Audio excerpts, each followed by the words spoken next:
Hello guys, welcome back to my channel.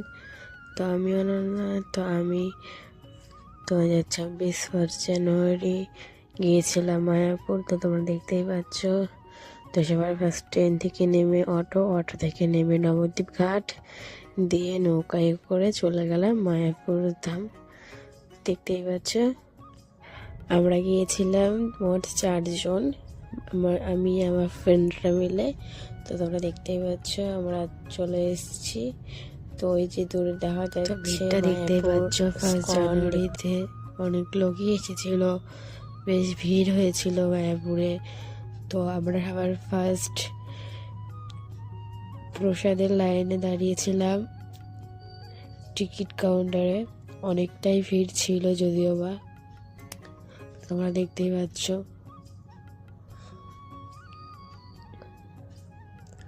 অনেক দূর দূরান্ত থেকে মানুষ এসেছিল গাইস। তোমরা তো সবাই চেনোই মায়াপুর।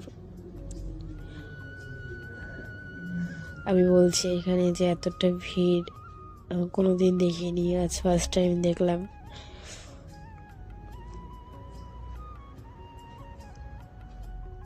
তাই যে আমার ফ্রেন্ডরা, তো আমাদের টিকিট কাটা হয়ে গেছে। আমরা এখন যাচ্ছি গীতা ভবনের উদ্দেশ্যে। এই যে টিকিট দেখতেই পাচ্ছ, কেটে নিয়েছি।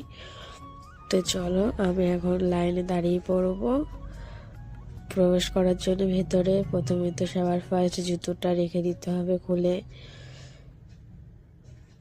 তো দেখতেই পাচ্ছ এখানে খাওয়ার লাইন অনেকটাই ভিড় ছিল গাইস। তো তোমরা ফার্স্ট জানুয়ারির দিন কে কে মায়াপুরে এসেছো, যদি এসে থাকো তাহলে কমেন্টে জানিও।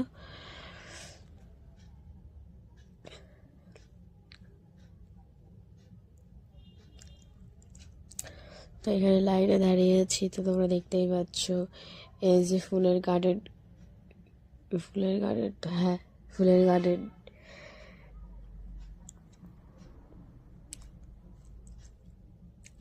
তো এখানে অনেকে খেয়ে আসছে আর আমরা এখন যাচ্ছি। তো ভেতরে ঢোকার সঙ্গেই বলে দিয়েছে চুল বেঁধে নিতে হবে মাতাজিরা। তো আমরা চুল বেঁধে নিয়েছি, দিয়ে প্রবেশ করেছি ভেতরে, দিয়ে খেতে বসে গেছি প্রসাদ খাওয়ার জন্যে। তো এখানে দেখতেই পাচ্ছ। তো কি প্রসাদে কি কি পেয়েছি বা কি খেয়েছি তোমাদের সাথে শেয়ার করছি। তো চলো দেখাই আমরা কি দেখাচ্ছি। ফার্স্ট একটা বেগুনি দিয়েছে, সাদা অন্ন দিয়েছে, ডাল দিয়েছে, পনির আলুর তরকারি দিয়েছে, একটা সবজি দিয়েছে বাঁধাকপি দিয়ে, এইসব দিয়ে, আর রুটি দিয়েছে, মিষ্টি, পায়েস, বেশ ভালো।